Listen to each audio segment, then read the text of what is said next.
ओम सहना भवतु सहनौ भुनक्तु सह वीर्यंकरवावहै तेजस्विनावधीतमस्तु मा विद्विषावहै। ओम शांति शांति शांतिः।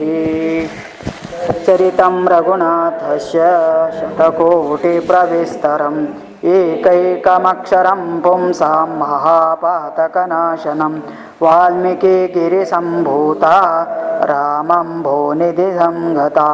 श्रीमद् रामायणे गंगा पुनाति भुवनत्रयं वाल्मीकिर्मुनिसिंहस्य कवितावनचारिणः शृण्वन् रामकथानादं को न याति परां गतिम्। जय जय रघुवीर समर्थ।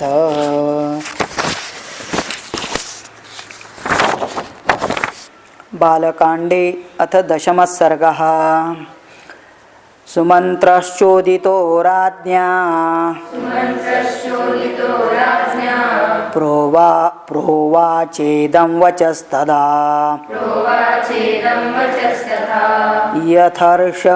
यथर्षं शृङ्गस्त्वानीतः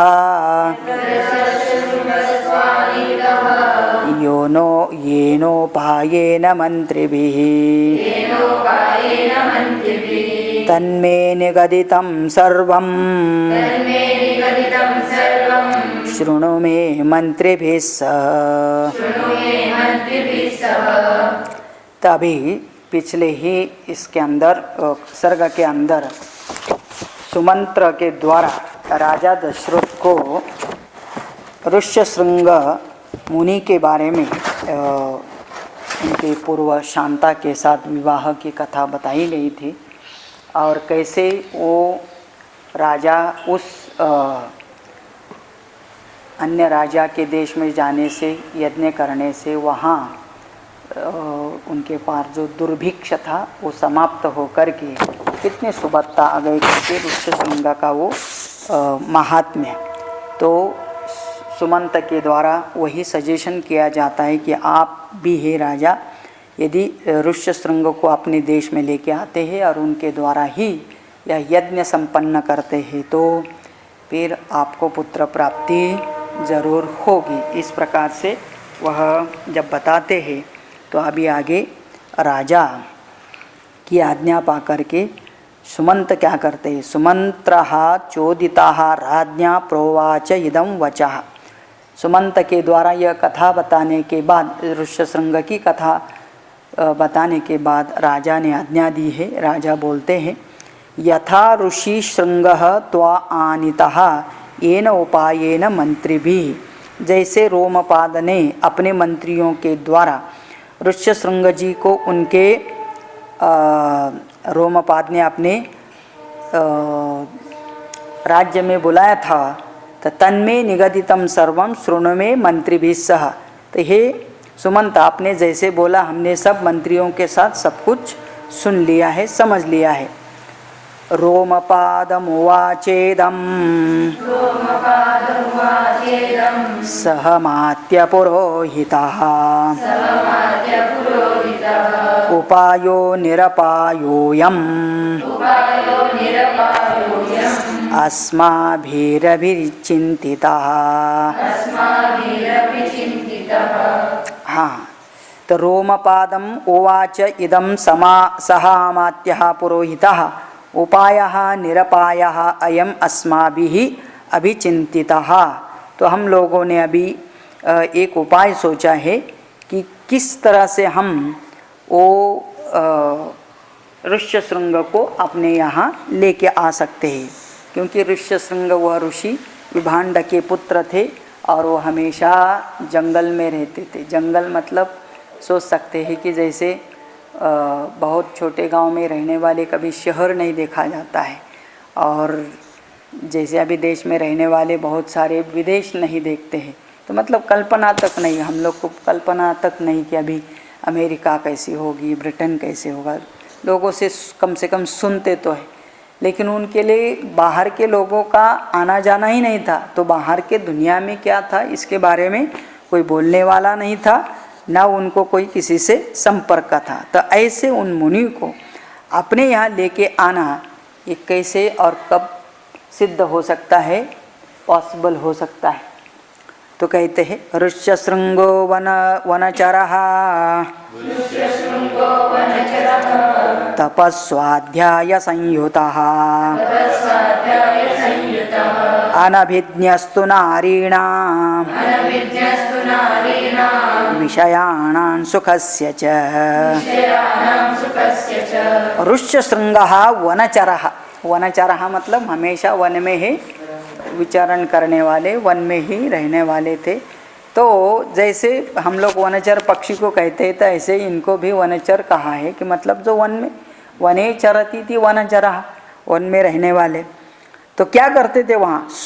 तपस्वाध्याय संयुतः, तप और स्वाध्याय, जो भी पिताजी उनको पढ़ाते थे वो पढ़ लेते थे और बाकी टाइम पर तपस करते थे। तो मतलब स्वाध्याय और तपस करते हुए अपना जीवन बिता रहे थे बचपन से। मतलब जैसे कोई अनाथ होता है और उसको माता पिता का दर्शन ही नहीं होता है, पता ही नहीं होता है, तो फिर वो क्या होता है वो पता ही नहीं कि माँ मतलब क्या, बाप मतलब क्या।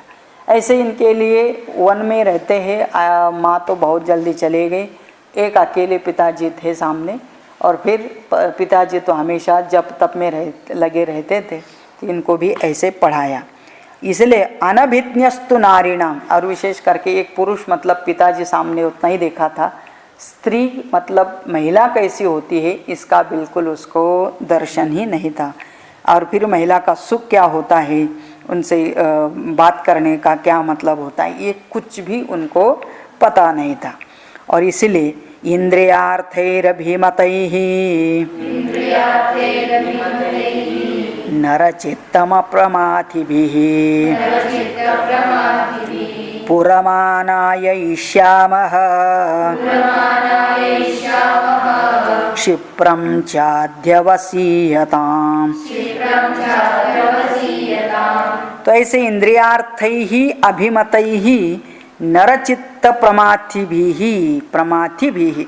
अभी नरचित्त का मतलब मनुष्य को हमेशा उस उम्र में वो भोग करने की इच्छा होती है। जैसे उम्र में आते हैं तो उनके अंदर तब तक वो इच्छा नहीं होगी जब तक वो विषय सामने नहीं आते।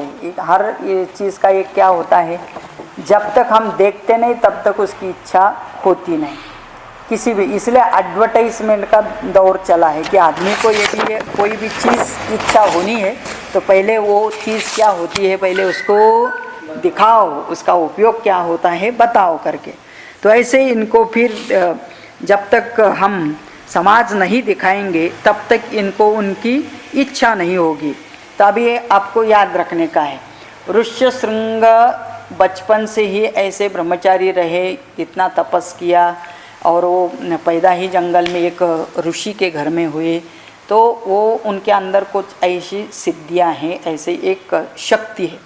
और उस तपस्वी महात्मा को यदि हम लोग अपने राज्य में लाते हैं तो उनके आने से पादस्पर्श से ही हमारा पूरा राज्य सफल बन जाएगा, तो सुफलाम सुजलाम हो जाएगा करके वो किसी ने बताया। अभी उस व्यक्ति को यहाँ तक कैसे लाना ये बहुत बड़ा है। उसमें एक तो विभांडक मुनि मानेंगे नहीं कि अपने बच्चे को अकेले को लेके जाने के लिए बोला, भेजने के लिए उनको कोई दुनिया से लेना देना नहीं था। इसलिए अभी क्या करते हैं तो इनको ऐसा प्रलोभन, अभी ये जो तरीका है उनको लाने का हो सकता है वो गलत है, लेकिन अभी बड़ा समाज का कल्याण करने के लिए ये भी तरीका यूज़ करते हैं। तो क्या करते हैं, तो अभी पहले पिछले इसमें भी बताया था कि गणिका का मतलब वेश्या कुछ सुंदरियों को वहाँ भेजते हैं। पहली बार वो देखते हैं, जब पहली बार वो ऐसा देखने के बाद कौन है क्या है उनसे बात करने की, उनको देखने की उसको लालसा होती है। वो प्रसंग बताते हैं, गणिकास्तत्र गच्छन्तो रूपवत्य स्वलंकृताः प्रलोभ्य विविधोपायैः अनिष्यान्तिह सत्कृताः। गणिकाः तत्र गच्छन्तु, तो सभी मंत्रीगण ने एक ऐसा सजेशन दिया कि क्या करें, इनको सभी को, मतलब गणिका मतलब जो सुंदरियाँ होती उनको, वो भी राजा के आज्ञा के अंदर रहते हैं, तो राजा की इच्छा के अनुसार आप लोग जंगल में जाना है, तो आजकल के ज़माने में नट नटिया बोल सकते हैं, तो बस श्रृंगार करो अच्छी तरह से, मेकअप करके जंगल में जाओ जहाँ पर ये ऋष्यशृंग मुनि रहते हैं, तो उनके आसपास उतने जाओ, तो वहाँ भी एक है ऋष्यशृंग, तो उनको देखे लेकिन विभांडक मुनि उनको न देखे, ये भी उनको याद रखने का है। और जब ये आते हैं तो क्या होता है, तो अभी सोचिए कि ये सब के द्वारा बताने के बाद कोई तो उन महिलाओं को वहाँ तक छोड़ के आता है। श्रुत्वा तथेति राजा च प्रत्युवाच पुरोहितम् पुरोहितो मंत्रिणश्च तदा चक्रुश्च ते तथा। तो बस ऐसे एक उपाय किसी ने सोचा कि ऐसा ऐसा करने से उनको ऐसे लेके आ सकते हैं, तो सभी मंत्री और पुरोहित ने बोला तथास्तु, आप जो कर रहे बिल्कुल ठीक है, ऐसा ही करेंगे। वार मुख्यास्तु तच्छ्रुत्वा वनं प्रविविशुर्महत आश्रमस्य विदूरेऽस्मिन् यत्नं कुर्वन्ति दर्शने। वार मुख्यास्तु, वार मुख्या का मतलब उस नगरी के मुख्य नट नटिया सब राजा की आज्ञा मान करके सब तैयार हो करके उनको तच्छ्रुत्वा राज आज्ञा सुनने के बाद वनम प्रविविशुः, वनम प्रविविशुः, विश धातु का लिट लकार विविशुः, प्रवेश कर चुकी, कहाँ, वन में, तो नज़दीक होगा मतलब काफ़ी लंबा होगा, वहाँ तक लेके गए, उनको वन के पास छोड़ा आश्रम के आसपास, और प्रविवेशु महत्व वनम, वनम भी बहुत बड़ा था, और ये भी डर डर के गए। आश्रमस्य अविदूरे, एकदम आश्रम तो नहीं जा सकते हैं क्योंकि वहाँ मुनि रह सकते हैं विभांडक, और उनसे डरना है, तो इसलिए इन्होंने अपनी जगह कहीं और दूर बनाई, और फिर फल फूल तोड़ने के बहाना करके और नज़दीक नज़दीक जाते, कहाँ, वो ऋष्यशृंग के आश्रम के आसपास। आश्रमस्य अविदूरे अस्मिन् यत्नं कुर्वन्ति दर्शने, अभी प्रयत्न पूर्वक इधर उधर भटकते हुए ऋष्यशृंग कहीं दिखते हैं का वो देखने का प्रयास कर रहे थे। उनका क्या था कि दूर से ही उनको ऋष्यशृंग देखे, देखने के बाद ये कुछ हाव भाव करे और वो देखते देखते उनके पास आ जाए, ऐसा कुछ उनको उपाय करना था। ऋषि पुत्रस्य धीरस्य नित्यमाश्रमवासिनः पितुस्स नित्यसन्तुष्टः नातिचक्रामचाश्रमात्। तो ऋषेः पुत्रस्य धीरस्य, वो धीर पुत्र ऋषि का नित्यम आश्रमवासिना, वो अपना आश्रम छोड़ के अभी तक कहीं गया नहीं। सोचिए वो अभी 18 ईयर्स के ऊपर का हो गया करीब, का मतलब क्या है कि आसपास सोचिए, और इतना साल से वो कहीं आश्रम छोड़ के गया नहीं। घूमता भी तो आश्रम के आसपास ही जो फल फूल मिलते उधर तक जाता था, और हमेशा पितुः सहस नित्य संतुष्टः, और हमेशा पिता की खुशी के लिए, पिता के सुख के कारण आसपास ही रहता था। न अतिचक्राम आश्रमात, आश्रमात न अतिचक्राम, आश्रम छोड़ करके कहीं पर भी वो आगे नहीं जाता था। न तेन जन्म प्रभृति दृष्टपूर्वं तपस्विना स्त्री वा पुमान् वा यच्चान्यत सत्वं नगर राष्ट्रजम्। तेन जन्म प्रभृति न दृष्टपूर्वम तपस्विना, एक तपस्वी पिताजी से अन्य उसने अपने जन्म से लेकर आज तक ना किसी स्त्री को देखा, वा पुमान पिता को छोड़कर किसी दूसरे पुरुष को भी नहीं देखा, क्योंकि उसके सामने कोई अभी तक आया ही नहीं और वो जंगल से कभी बाहर आया नहीं। यच्च अन्यत सत्वम नगर राष्ट्रजम, ना नगर देखा न राष्ट्र देखा, तो उनको ये भी पता नहीं होगा कि हमारा मुक्काम पोस्ट क्या है करके। मुक्काम तो पता है लेकिन पोस्ट क्या है, पोस्टल एड्रेस क्या है, यहाँ का तालुक क्या है, यहाँ का जिला क्या है, राष्ट्र कौन है, यहाँ का राजा कौन है, ये किसी भी चीज़ से वह सब दूर था, अलिप्त था, ऐसी स्थिति में रहता था। ततः कदाचित्तं देशम अजगाम यदृच्छया विभाण्डक सुतस्तत्र ताश्चापश्यत् वरांगणाः। ततः कदाचित, उसके बाद कदाचित अचानक एक दिन, तम देशम अजगाम यदृच्छया, वो अपना एरिया छोड़ करके घूमते घूमते थोड़ा दूर चले गए आश्रम से। कौन? ऋष्यशृंग। और दूसरी तरफ उनके पिताजी विभांडक, वो हमेशा कहीं नदी के तट पर या और कहीं जा कर के अपना ध्यान धारणा पूजा पाठ करते थे, फिर वहाँ से कंदमूल फल लेके आते थे, तो एक कुछ घंटों के लिए बाहर भी चले जाते थे। तो विभांडक सुतः तत्र ताहा च अपश्यत वरांगना, ताहा वरांगना अपश्यत, तो फिर वो अकेले थोड़ा घूमते घूमते दूर गया और फिर वहाँ जाके देखता है तो उसके सामने ये वरांगना का मतलब ये महिलाएं वहाँ दिखाई दी। तो पहली बार वो महिला को देखता है तो अभी उसको एक अलग प्रकार का लगता है, कभी देखा ही नहीं एक पिता के अलावा दूसरा कोई व्यक्ति, तो उसको समझ में नहीं आता ये कौन है क्या है करके। तो ताश्चित्रवेशा प्रमादा गायन्त्यो मधुरस्वरम ऋषिपुत्रमुपागम्य सर्ववचनमब्रुवन्।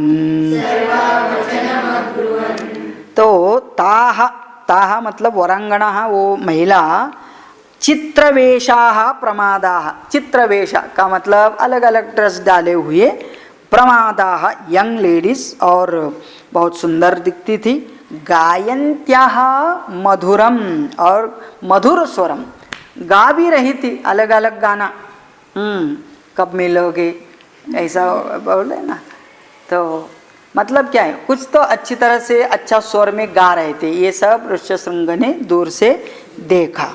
ऋषिपुत्रम उपागम्य, जब इन्होंने उनको देखा, उन्होंने इनको देखा, तो ये धीरे धीरे विथ फियर, मन में बहुत डर डर के, क्योंकि विभांडक ऋषि न देखे, देखने के बाद क्या होगा उनको पता है कि वो वहीं मर जा सकते हैं, तो इसलिए ऋषिपुत्रम उपागम्य सर्वाहा वचनम अब्रवीत, धीरे धीरे उसके पास तक जाते हैं, गाना गाते हैं।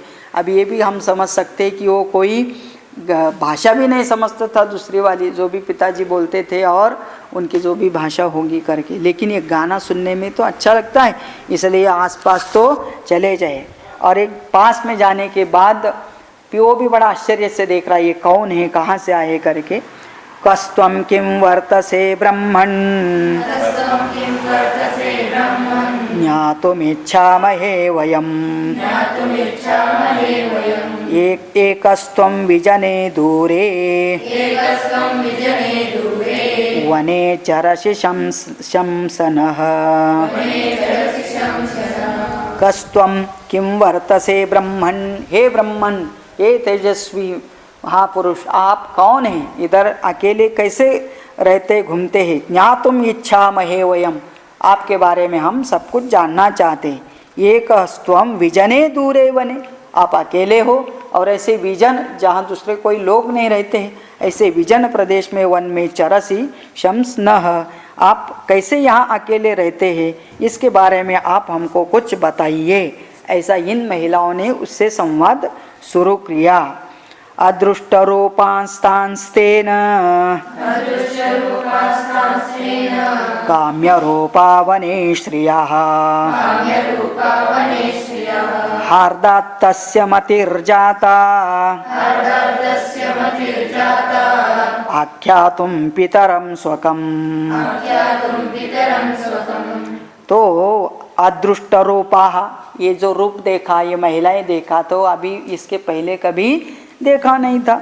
ये देखने के बाद तेन काम्य रूपा वने स्त्रियाः, एक तो वन प्रदेश है और वो भी यंग लेडीज है और रूपवती है, गा रही है, तो वो सब देख करके हार्दात तस्य, हार्दात मतलब मन में, अंतःकरण में, हृदय में, तस्य मति ही जाता, उसको विचार आया मन में, देखकर मन में भाव आता है, और भाव आता है तो वो अपना परिचय देना शुरू करता है। इसको क्या बोलेंगे? सेल्फ इंट्रोडक्शन करना चाहता है। कौन?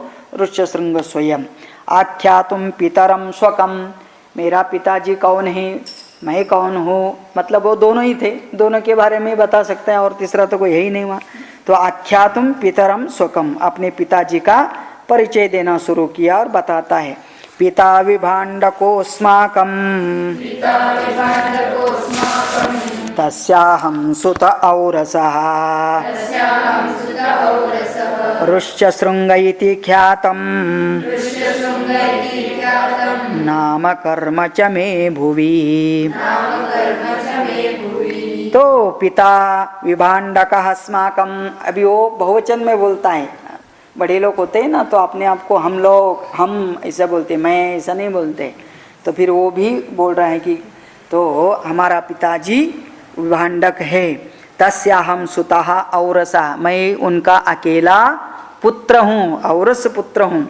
ऋष्यशृंगः इति ख्यातम नाम, ऋष्यशृंग ऐसा मेरा नाम है। और कर्म च मे भुवि, और मैं तपस्वी हूँ, मेरा नाम और मेरा काम दोनों भी प्रसिद्ध है। वो स्वयं बताता है कि मैं ऐसा तपस्वी हूँ। यह आश्रम पदोस्माकं समीपे शुभ दर्शनाः करिष्ये वोत्र पूजां वै सर्वेषां विधिपूर्वकम्। हाँ, तो वो अपने उन महिलाओं को इनवाइट कर रहे हैं कि हमारा आश्रम देखने के लिए आप आ सकते हैं। तो कहते हैं यह आश्रम पदः अस्माकं समीपे शुभ दर्शनाः, मेरा आश्रम है नज़दीक में, बहुत देखने में सुंदर है। करिष्ये वह अत्र पूजां वै सर्वेषां विधिपूर्वकम्, आप आइए, आपका स्वागत मैं अपने आश्रम में करता हूँ। ऋषिपुत्र वच श्रुत्वा सर्वासां मतिरासवै तथाश्रमपदं द्रष्टुं जग्मुः सर्वास्ततोऽङ्गना।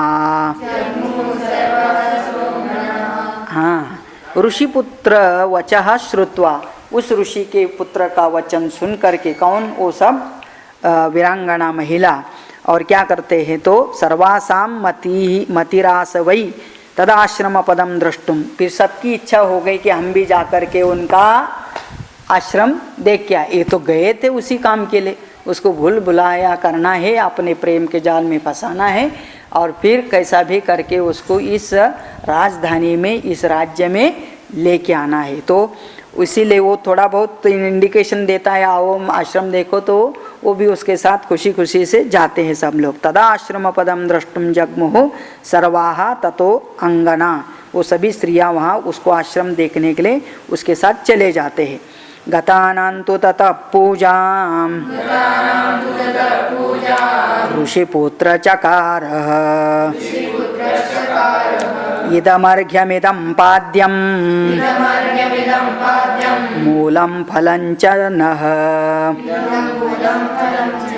हाँ, इदम मूलम फलम च, तो फिर पद्धति है अतिथि देवो भव, पिताजी ने भी सिखाया होगा घर में, कोई अपने घर में नया आया तो पता नहीं, अभी तक सिखाया भी नहीं, क्योंकि उनका कोई संपर्क नहीं था, लेकिन ऐसे टीचिंग करके, उपदेश करके बोला होगा कि कोई भी आता है तो अर्घ्यम पाद्यम, अर्घ्यम का मतलब हाथ धोने के लिए, पाद्यम मतलब पैर धोने के लिए पानी देना और पीने के लिए पानी देना, वो सब अर्घ्यम पाद्यम दे करके पूजाम ऋषिपुत्र चकार, उन अभ्यागता की उन्होंने पूजा करके, उनको सत्कार करके, अपने पास जो कुछ था, मूलम फलंच, मूलम का मतलब रूट्स। तो किसी भी अपने जितने जमीन के अंदर जो आते उसको कहते मूलम, क्योंकि मूल के रूप में, इसलिए मूला, मुलंगी है ना, तो अंदर आ जाते हैं। एक्चुअली वो उस पेड़ के क्या है, रूट्स है, मतलब मूल है, और वो ये निकाल के खाते हैं ना, तो उसको जमीन के अंदर होते हैं वह मूल या कंद, और ऊपर जो लगते हैं वो सब फल। मूलम फलंच, उसने उनको खाने के लिए दिया, ऑफर कर दिया। प्रतिगृह्यतु तां पूजां सर्वा एव समुत्सुकाः ऋषिर्भीताश्च शीघ्रन्तु गमनाय मतिं ददुः। तो प्रतिगृह्यतु ताम पूजा, उसकी वह पूजा स्वीकार कर लिया उन सभी महिलाओं ने। सर्वा एव समुत्सुका, लेकिन अभी वो पूजा ग्रहण किया, लेकिन इधर उधर देख के वो उनका पिताजी न आ जाए, क्योंकि वो आने से पहले यहाँ से निकल जाना है, नहीं तो पकड़ा जाएंगे करके। तो इसलिए वो क्या करते हैं कि इधर उधर देखते, जल्दी जल्दी उसकी पूजा है, लेकिन बहुत अच्छा तरह से हाव भाव करके उनके उसके साथ दोस्ती कराने का। कोई हाथ पकड़ता है, कोई अच्छा बात करता है, कोई उसको बाल संवारता होगा, मतलब क्या, पहली बार मिलते हैं और उसको कोई दोस्ती दिखाता है और वो खाता है। अभी आगे वो बताते हैं, अभी ये तो पहला दिन का है, नेक्स्ट दिन भी वो जाएंगे, क्योंकि उसको अभी इच्छा शुरू हो जाती है, वो कल के दोस्त नहीं आए ना खेलने के लिए करके, तो वो सोचते रहता है। तो इसलिए अभी क्या है, वो सभी उत्सुक हो जाते हैं। ऋषेर भीताश्च शीघ्रम, ऋषि से भयभीत है वो उसके पिताजी से, और इसलिए वो आने से पहले गमनाय मतिम ददुः, वो जाने की इच्छा कर रहे, मतलब आश्रम छोड़ करके जल्दी। अस्माकमपि मुख्यानि फलानि मानि हे द्विज गृहाण विप्रभद्रन्ते भक्षयस्व च माचिरम्। अस्माकम् अपि मुख्यानि फलानि इमानि हे द्विज, फलानि अधिक इमानि, इमानि फलानि सवर्ण दीर्घ, फलानि इमानि हे द्विज, क्या, तो इनके पास भी कुछ फल थे। अभी इनके ऋषि के पास जंगली फल होंगे, और इनके पास जो भी गांव से उधर हाइब्रिड जो भी फल होते हैं वो अलग होते हैं। तो फिर इनके फल इन्होंने खाया, और जाते समय वो बोले कि हमारे पास भी कुछ फल हैं, वो भी आपको देते हैं करके। तो अस्माकमपि मुख्यानि फलानि, हमारे पास भी मुख्य का मतलब उत्तम फल है। और हे द्विज ब्राह्मण, आप ग्रहण कीजिए, ग्रहाण विप्रत्वम भद्रन्ते भक्षयस्व माचिरम, और आपका कल्याण हो, आप इस फल को विलंब न करते हुए खाइए। ऐसा तो ये उनके फल इन्होंने खाए, इनके फल उनको दे दिया। तानि च स्वाद्य तेजस्वी, ओके, ततस्तां तं समालिंग्य सर्वा हर्षसमन्विताः मोदकान् प्रददुस्तस्मै भक्ष्यांश विदिशान् शुभान्।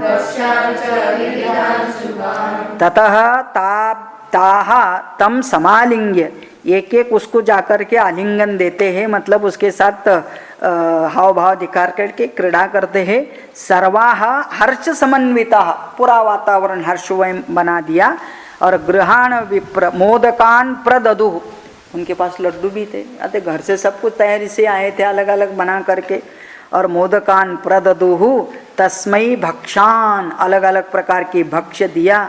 विविधान शुभान, सभी उत्तम उत्तम मिठाइयाँ पदार्थ लाए थे, सब दिया। अभी दिया का मतलब आप कल्पना करना, उनके पास कभी भी नमक नहीं होगा, तेल नहीं होगा, वो बना के लड्डू कभी खाया नहीं है, क्योंकि हमेशा कंदम मल फूल से खाया, जो भी खाना कच्चा वो नहीं मोड़ा के मतलब क्या भिगा के धान्य जो मिला होगा वो खाना है। तो उनके पास ना अग्नि का कोई सुविधा होगा या तो ये पकाने का नहीं था, तो ये इनके पास जो कुछ था इन्होंने भी वो दिया। वो पहले तो खा के देखा होगा, कुछ अच्छा लग रहा है, कुछ टेस्ट आ रहा है, कुछ नहीं आ रहा है।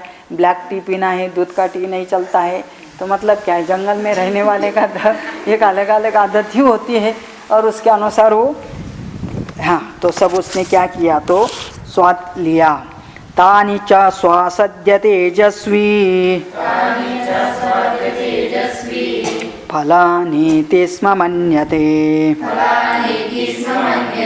अनास्वादित पूर्वाणि वने नित्यनिवासिना तानि च अस्वाद्य तेजस्वी फलानि इति स्म मन्यते। ओ ये सब खाने के बाद बोलता है मैंने ये कभी पहले खाया नहीं, इसका टेस्ट भी कुछ अलग ही होता है करके।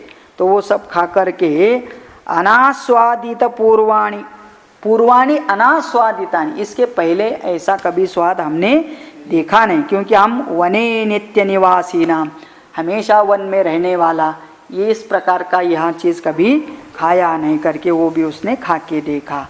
आपृच्य च तदा विप्रम् व्रतचर्यान्निवेद च गच्छन्ति स्म पदेशात्ताः भीतास्तस्य पितुश्रियः ताः स्त्रियः पितुः भीताः, उसके पिता से डरे हुए तो है ही है, तो इसलिए इधर उधर देखते, हो सकता है कोई तो उनका रास्ता उधर से देखते भी होगी कि आ रहा है या नहीं, देखते रहो, बाकी लोग उनका काम कर रहे हैं, उसको थोड़ा अच्छा तरह से खिलाना पिलाना ये सब। तो फिर बाद में उन्होंने क्या किया, चलो अभी चलो हम अब चलते हैं, टाइम हो गया तो हम चलते हैं करके, क्योंकि डर रहे थे कि वो अचानक न आ जाए। तो फिर वो वहाँ से उसकी विचार पूछ करते हैं। आपृच्य च तदा विप्रम, उस विप्र को व्रतचर्याम निवेद्य, आप क्या करते हो पूरा दिन, आपकी व्रतचर्या कैसी चलती है, सवेरे कितने बजे उठते हैं, क्या पहले काम करते हैं, फिर क्या खाते पीते, सब एक दूसरे का परिचय लेने का मतलब यही हाल पूछना है। तो उन्होंने पूछा और सब उसकी बात पता करने के बाद ये भी पता कर लिया होगा तुम्हारे पिताजी यहाँ से कितना बजे पूजा के लिए जाते हैं, मतलब कल हम फिर उस समय पर आ सकते हैं करके। तो वो सब बातों बातों में उससे वो सब पूछ लेते हैं। गतासु तासु सर्वासु काश्यपस्यात्मजो द्विजाः अस्वस्थहृदयश्चासीत् दुःखा च परिवर्तते। गतासु तासु, वो फिर चले जाती है, काफ़ी टाइम बिताया, उनका पिताजी ऋष्यशृंग के पिताजी आने से पहले वहाँ से ये सब महिलाएं निकल गई। अभी वो निकल जाने के बाद अभी तो अकेले रहने का आनंद आता था, लेकिन इनको देखने के बाद वो सब चले गया। अच्छा प्रोग्राम हुआ ऐसा उसको लगा, और वो प्रोग्राम ख़त्म होने के बाद अकेलेपन का अनुभव आ रहा है उसको। तो तासु गतासु सर्वासु, वो सब निकल जाने के बाद काश्यपस्यात्मजः द्विजः, ये काश्यप गोत्र उत्पन्न ऋष्यशृंग, उसको अभी अस्वस्थ हृदय, उसका मन अस्वस्थ हो गया। क्यों? तो ये दुखाच परिवर्तते, वो सब लोग छोड़ के चले गए। अच्छा लग रहा था, बात करने में अच्छा महसूस हो रहा था, खाना पीना भी लाया था, मतलब सब एक साथ उसको बहुत अलग प्रकार के भोग मिले, और उस तुरंत छोड़ के चले गए। तो उसको अभी मन में शुरू हो गया करके वो कौन थे, कहाँ से आए थे, फिर मिलते हैं क्या करके विचार करने लगा। ततो परेद्युस्तं देशम अजगाम च वीर्यवान् वीर्य विभाण्डक सुतश्रीमान् मनसा चिन्तयन् मुहुः। ततः परेद्युः, परद्युः, द्युः मतलब दिवस, परेद्युः मतलब अगले दिन।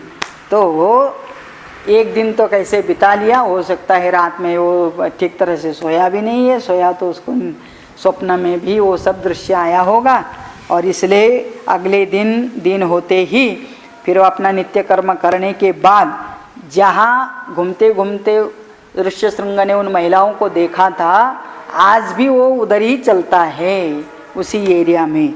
तो परेद्युहु तम देशम अजगाम, उसी देश का मतलब जगह पर जाता है सह वीर्यवान वह ऋषि। विभांडक सुतः, विभांडक सुतः ऋष्यशृंगः, वही कल के स्थान पर जाता है श्रीमान।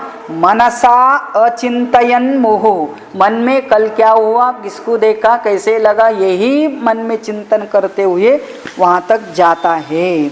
मनोज्ञा यत्र ता दृष्टाः वारमुख्या स्वलंकृताः दृष्ट्वे च ततो विप्रम् आयान्तं हृष्टमानसाः।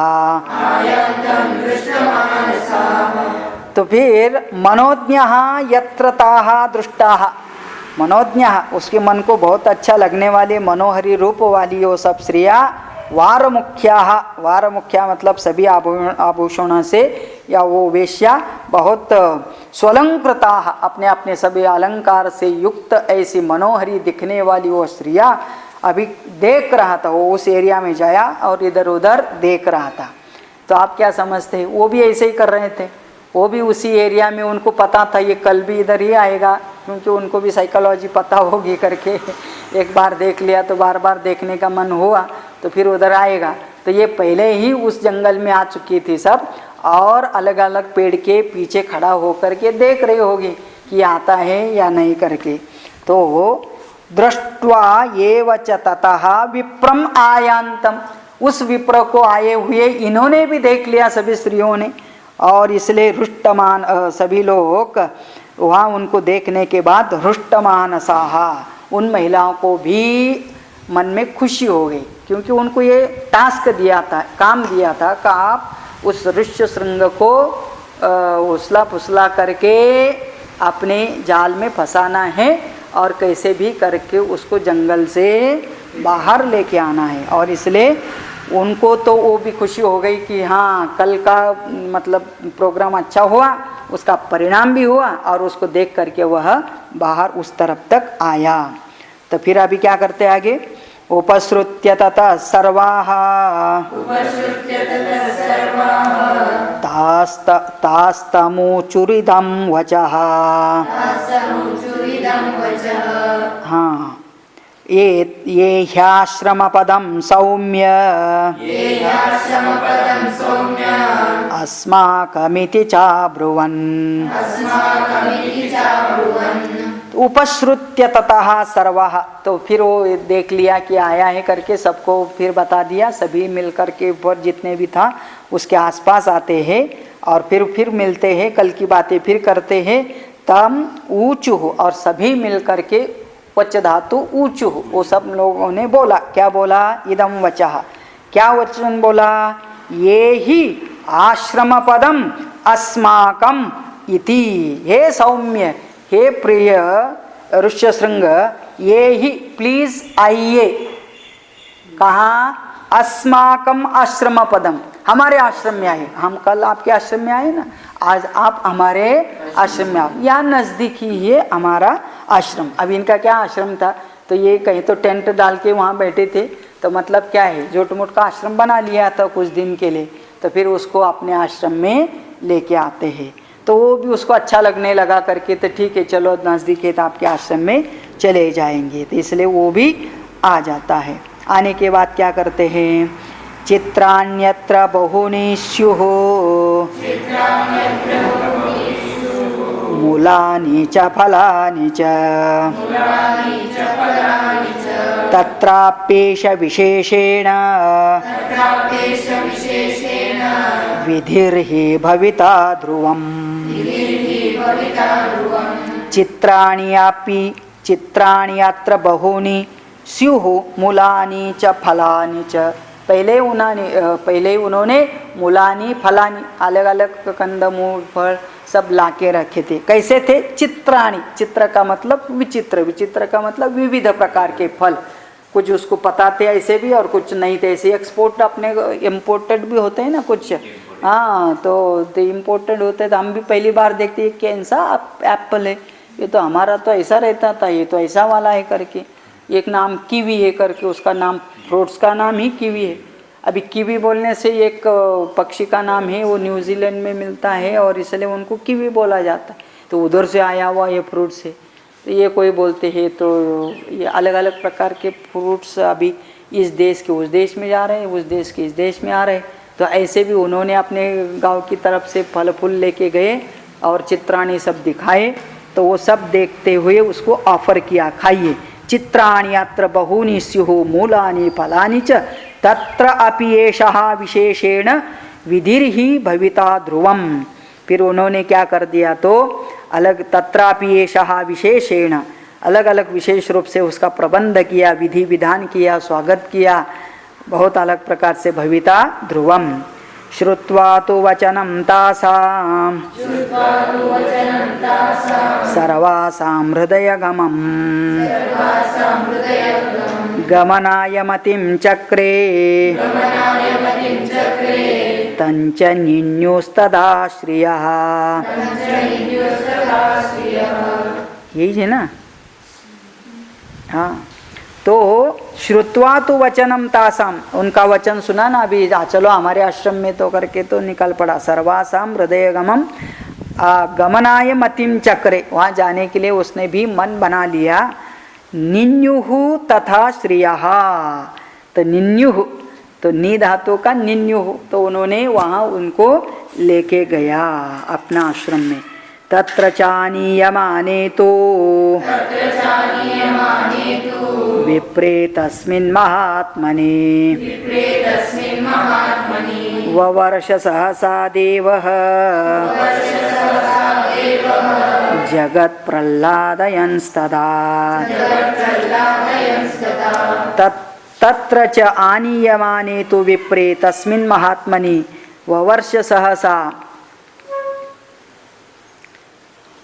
तो फिर अभी उन्होंने उनको लेके गया और सबको तत्र चानीयमाने तो विप्रे तस्मिन् महात्मनि, तो उस अंग देश में लेके, हमारे आश्रम का मतलब सीधा उसको अंग देश में ही लेके जाते हैं। तो मतलब क्या है, थोड़ा टाइम लेता होगा, फिर उनको बहाना दे करके कि नहीं ये थोड़ा आगे थोड़ा आगे थोड़ा आगे करके लेके, फिर आगे बाद में रथ गीत की सब व्यवस्था बना के रखी थी और सब फिर ये सब देख करके वो अभी दोस्त बन चुका था उनका, तो उनके साथ अंग देश में उसका अंग देश में आते ही पाद स्पर्श होते ही बादल भी आती है, वर्षा भी हो जाते हैं। ववर्ष सहसा देवः जगत प्रह्लादयन तदा, तो ववर्ष वर्षति धातु का ववर्ष लिट लकार, ववर्ष सहसा, सहसा का मतलब अचानक, देवः तो इंद्रदेव ने वहाँ वर्षा कर डाली। प्रह्लादयन प्रकर्षेण लादयन, सभी को आनंद देते हुए। वर्षेणैवागतं विप्रम तापसं स नराधिपः प्रत्युद्गम्य मुनिं प्रौभः शिरसा च महिंगतः। वर्षेण एव आगतं विप्रम तापसं च नराधिपः, तो राजा ने उस तपस्वी ब्राह्मण आने का अनुमान लगा लिया, क्योंकि अभी तक ये अंगदेश के राजधानी में नहीं पहुंचा था, लेकिन वो अंगदेश में पादस्पर्श होते ही वर्षा हो गई। तो राजा को पता चला कि वह तपस्वी हमारे देश में आ चुके हैं। तो प्रत्युद्गम्य मुनिं प्रौह शिरसा च महिंगतः, तो वह राजा वही से मनोन्मन नमस्कार करता है कि हमारा प्लान सक्सेस हुआ और वो मुनि हमारे देश में आया, और आज इतने सालों से बारिश नहीं हुई थी, अचानक बारिश होती है। बारिश हो गया का मतलब खाने पीने की सब सुविधा हो जाती है, ये सोच के ही राजा बड़ा खुश हो गया और वहीं से नमस्कार करता है। अर्घ्यं च प्रदत्तो तस्मै न्यायतः सुसहामतिः वौरे प्रसादनं विप्रेन्द्रात् मा विप्रं मन्युराविशेत्। अर्घ्यं च प्रददौ, फिर वो वहाँ पहुँच जाते हैं, फिर उनका अर्घ्य पाद्य सब दे करके स्वागत किया जाता है, पाद्य पूजा होती है और फिर सब कुशल मंगल पूछा जाता है। और वो होने के बाद तो उन वेश्याओं को तो भेज दिया जाता है, लेकिन वो जाने से पहले वो सब उसको नमस्कार भी करते हैं और क्षमा प्रार्थना भी कर लेते हैं। वौरे प्रसादम विप्रेंद्रात माँ विप्रम मन्यु हो आविवेश। उन सबको लगता है कि आप तो प्रसन्न हुई है, लेकिन हम सबको डर है कि आपके पिताजी को गुस्सा आएगा और आपके पिताजी हम लोग सबको फिर शाप न दे करके ऐसे ऋष्यशृंग से प्रार्थना करते हैं और कहते मतलब कपट से लाया है ना उनको, तो वहाँ वो अभी अपना पुत्र न देख करके वो भी क्या सोचता होगा करके ये सब उनके मन में अलग अलग प्रकार के विचार आते हैं और वो उनसे प्रार्थना करते हैं कि उनको क्रोध न आए, वो शाप न दे दे। अंतःपुरं प्रवेशास्मै कन्यां दत्वा यथा विधि शान्तां शान्तेन मनसा राजा हर्षमवापसः। तो अभी अब सब कल्पना कर सकते हैं कि पहली बार उसने ऐसे महिलाओं को देखा, फिर उसको इच्छा होती है और फिर जब वो उसकी इच्छा प्रकट करता है तो स्वाभाविक है कि वो तो वेश्याएं थे, उनको एक टास्क दिया था, काम दिया था, वो पूरा होने के बाद उनको तो निकाल दिया, फिर भी इसका मन तो बेचैन हो सकता है। तो वो बाद में उसको राजा ही स्वयं अपनी पुत्री शांता इसको आपके साथ विवाह करने के लिए तैयार होता है, ऐसा उनको समझाया जाता है और वो भी खुशी से मान लेता है। और फिर शांता का वो जिसका नाम ही शांता है क्योंकि उसका मन भी बड़ा शांत था, तो शांतेन सह मनसा राजा हर्षम अवाप। अब ये भी हुआ है, पहले शांता से भी पूछ लिया होगा ये ऋषि के साथ आप शादी करना चाहोगे कि नहीं। तो बहुत सारे लोग को होता है ना अपने दिमाग में कैसा पति अपना हो करके, तो जैसे पार्वती ने भी जब शिवजी से विवाह करने का सोच लिया तो राजा जो उनके पिताजी थे दक्ष प्रजापति, तो उसको भी ठीक नहीं लगा था, इसलिए उन्होंने विरोध किया था। विरोध करने के बाद भी पार्वती ने सती जाती है ना, वो जब मना करने से तो वो अपने आप को दाह कर लेती है। तो मतलब एक बार उनको अच्छा लगा तो फिर ये होता है। ऐसे ही शांता को पूछा तो शांता को भी ये लगा प्रजा के लिए ये काम मुझे करना पड़ेगा, इससे हमारी प्रजा सुखी होती है तो मैं भी कर सकती हूँ करके, तो इसलिए शांता भी तैयार होती है और ऋष्यशृंग शांता का विवाह हो जाता है। एवं सन्न्यवसत् तत्र सर्वकामैः सुपूजितः ऋष्यशृंगो महातेजाः शान्तया सह भार्यया। एवं सह न्यवसत् तत्र सर्वकामैः सुपूजितः। सभी कामना उसकी पूर्ण हो करा करके राजा ने शांता का विवाह उसके साथ कर दिया, उनके लिए भी महल बना दिया और वो महातपस्वी ऋष्यशृंग महातेजाः शांतया सह भार्यया, शांता भार्या के साथ वही रहने लगे। तो मतलब अभी अंग देश में उनका निवास हुआ, हो सकता है वही राजधानी में हो या अलग जगह पर उनको सेटल कर दिया। अभी भांडक ऋषि का क्या हुआ वो नहीं बताते, तो मतलब उसको भी पता चला होगा और जी के पुत्र की इच्छा है करके मान लिया होगा, वो भी शांत रह गए हैं। तो अभी ये चीज़ सुमंत राजा दशरथ को ये कथा बता रहा था कि वही ऋष्यशृंग यदि आप उनको बुलाते हैं और उनके द्वारा यह यज्ञ संपन्न कराते हैं अश्वमेध, तो आपको पुत्र प्राप्ति ज़रूर होगी। तो अभी ये कथा बताने के बाद आगे क्या होता है, तो राजा दशरथ स्वयं उस ऋष्यशृंग मुनि को अपने यहाँ लाने के लिए जाता है। तो जाने के लिए अभी पहले उसका परमिशन लेना होगा, किसका, जिसके राज्य में रहता है। तो वो रोमपाद के राज्य में रहता था, तो रोमपाद से और इनका अच्छा दोस्ताना था, मैत्री थी, और इसलिए पहले उनको। अब ये तो महाराजा है और वो खाली राजा है, रोमपाद राजा है और दशरथ महाराजा है, तो ये महाराजा के अंडर वो होते हैं और दोस्त भी होते हैं, इनकी आज्ञा भी वो मानते हैं। तो फिर वो उनको बुलाते हैं, समझाते हैं, अपना संकल्प क्या है वो बताते हैं, और फिर उसके सहायता से उनका दामाद हो गया है ना वो अभी ऋष्यशृंग, तो आपके दामाद को सब पत्नीक हम बुलाना चाहते करके अगली कथा आती है, जिसका चिंतन हम अगले दिन करते हैं। ओम पूर्णमदः पूर्णमिदं पूर्णात् पूर्णमुदच्यते पूर्णस्य पूर्णमादाय पूर्णमेवावशिष्यते। ओम शांति शांति शांति। जय जय रघुवीर समर्थ सिया रामचंद्र भगवान की।